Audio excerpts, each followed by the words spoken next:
vid alert, new vid alert. Kung Fu Chronicles, we are back and got something new just for you.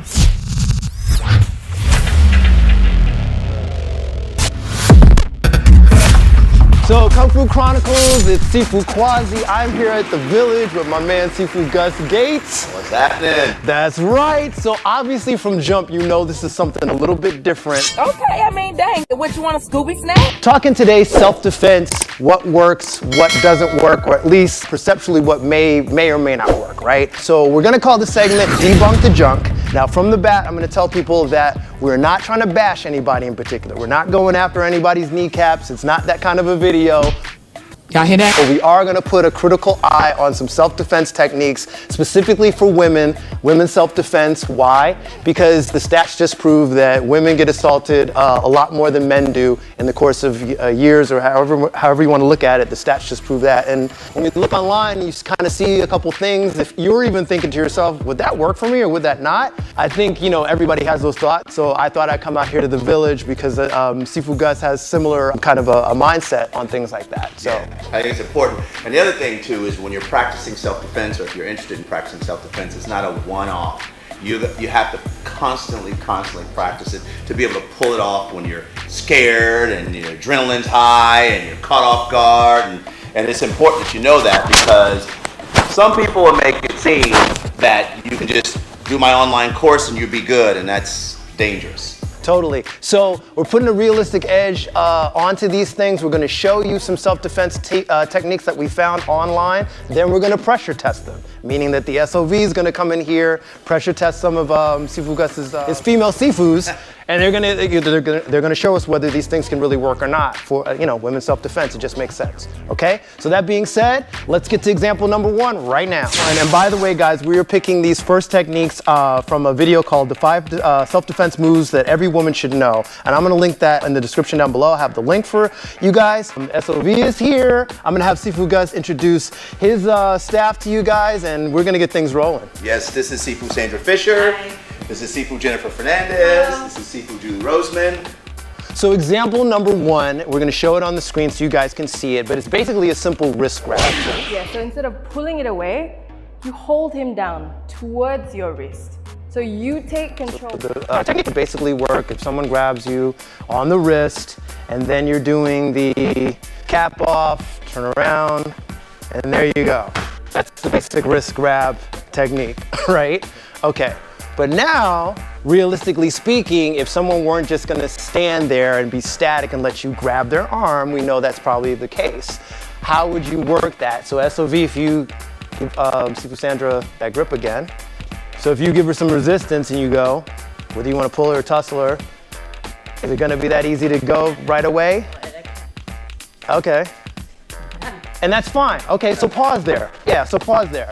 If that's not gonna work, yeah, Sifu Gus, if you have someone bigger and stronger, remember, here's the other thing about self-defense moves. You need to learn them in the realm of, it doesn't matter, you're actually smaller and they're bigger. That's how you should be learning self-defense. Here's a case where the SOV is clearly bigger than Sifu Sandra here. So it's harder once you start adding more mass to a smaller frame.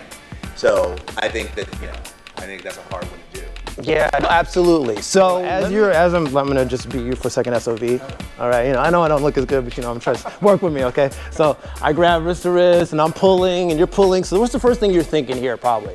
I'm thinking I'm gonna walk with you, so then right. I walk better forward than you do backwards. Versus trying to pull back. So I think that's first things first, and that should be addressed. I don't know if they did that in the video, but I think that's the first thing that we should talk about. So it's like walking towards me versus trying to pull back, because if I weigh more than you, you're not gonna win that battle muscle. Right, and it becomes tug of war, and you don't want that. Plus you don't want it to escalate, I start trying to hit you and all that. So first thing that I think you gotta do, walk towards me, but then give me some sort of hit. Some sort of like something to whack my noodle, and then you're gonna start being aggressive and getting out of this, right?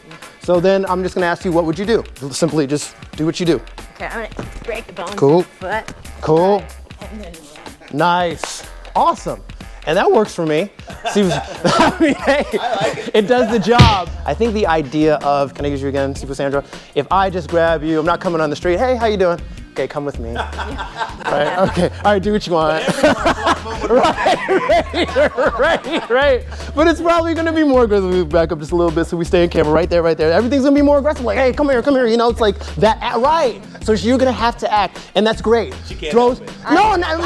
But that's awesome. No, but that's the reaction I'm looking for because that's more realistic. And I think you have to introduce some sort of attack that's gonna start the conversation, so to speak. It can't just be, you're gonna start with the lock, because more than likely someone that's bigger is gonna give you that resistance that you're not gonna want, and then it escalates. And I often tell people, where we are in martial arts today, it's elegant. It is that move right there.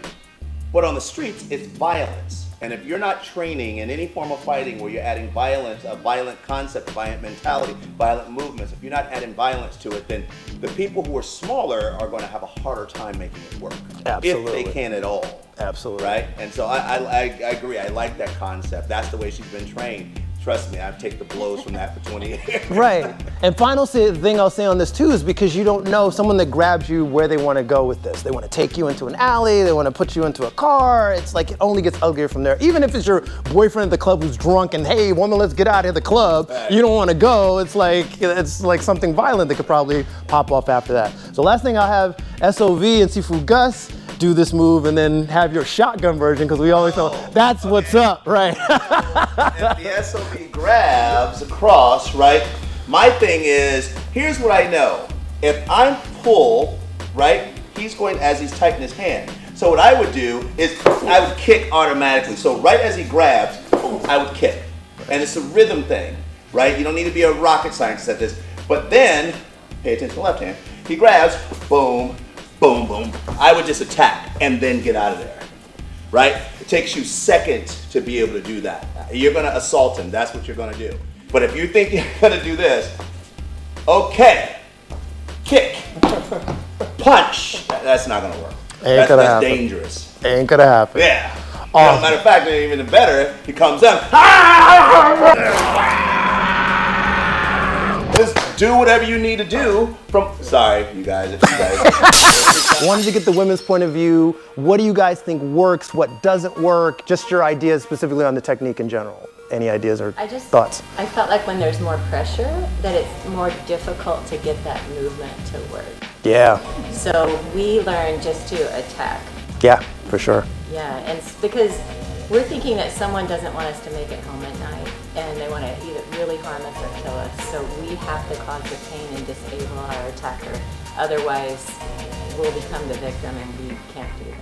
Yeah, you've only got that minute for the element of surprise, and that's where I think the attacking comes in right away. That attack, oh crap, I got kicked in the leg, and then you follow up with something the person's not expecting. But love to hear from you guys. I just want to add in, because when I saw that move, my first thought, when I just got to the Sifu, is if you don't practice that a lot, doing a chin-na, which that move is, like chin-na grappling, you're not going to do it. If you only practice it once, you're not going to do it right. So most likely, if you have to do it under pressure, under the threat of an attack, it's not going to go well for you unless you practice. If you practice it over and over, but if these are supposed to be 5 self-defense moves that women can use, unless they're practicing it, it's probably going to fail you. That's my opinion. No, and that's a great point. It's always easy, and imagine if the person's much larger than you. Right. Yep, absolutely. And to add on that is we are trained to attack vitals, and I would think under pressure, you want to go simple as possible, right? So what's closest to me, eyes, vital points of the face. I'm not what Sifu's always telling us, if you don't disable someone, then you're wrestling. We are too small to wrestle with someone who's over 100 pounds bigger than us. And also typically, men's hands and wrists are a lot larger than ours, so then you're already wrestling, which I'm not gonna do. So our perspective always is to cause pain, and that was something we talked about as well. It's like, I'm gonna be in there to save my life so I can get home to my family, cause pain, disable in that surprise moment, and then flee. But I have to cause some pain to prevent them from chasing me back. Exactly. So that was what we talked about as well. It's like, I can flee if they're disabled. Right. So they're not able to chase me back. Right. Every human being has vitals. Yep. So no matter how big they are. So we just have to understand them where they are. And that's a great point, because I think in the video also they talk a lot about how, oh, you put them on the ground and then you run. It's like, well, not if they're not disabled, because then they get back up and they chase you and then you're back at it. And you might end up on the ground with them, and being a smaller person, that's not a good place to be. Absolutely not. So awesome. Yeah, I love that perspective. Okay, so for this technique, we're gonna say survey says. And all right, I'm good with that. Cool. So guys, first episode, Debunk the Junk. Hope you guys enjoyed it. Myself, Sifu Gus, Sifu Julie, everyone here that helped out today. We're gonna definitely do more of these. If you guys would be so kind, subscribe down below. Let us know you liked or didn't like the videos, whatever, comment down, and then hit that little bell, get all those great notifications, stuff like that. Check out a few other videos you guys may like while you're here, and be on the lookout for part 2 and part 3 of this series, okay?